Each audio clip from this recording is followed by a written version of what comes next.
क्या आपको भी लास्ट के दिन पे इंडियन इकोनॉमिक डेवलपमेंट याद करनी बहुत मुश्किल हो जा रही है? मैं आपको 14 मोस्ट इंपोर्टेंट टॉपिक बता रहा हूं।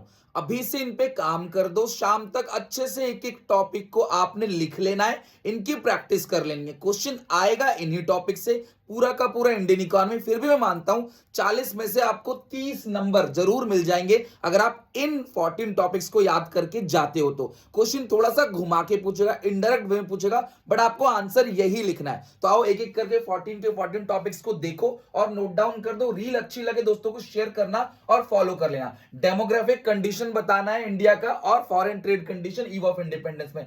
लॉन्ग टर्म गोल बताना है 5 प्लान का, जैम्स, ग्रीन रेवोल्यूशन और उसके इंपैक्ट। फाइनेंशियल सेक्टर रिफॉर्म्स बताने आपको, आउटसोर्सिंग और डब्ल्यूटीओ के फंक्शन बताने। Sources of human capital formation आपको पांचों के पांच पढ़ के जाने, कोई भी आ सकता है। और जो सबसे इंपॉर्टेंट है वो आपको होता है health education on the job. Agriculture marketing आपको पूछा जा सकता है। हॉर्टिकल्चर और ऑर्गेनिक फार्मिंग बहुत इंपॉर्टेंट है।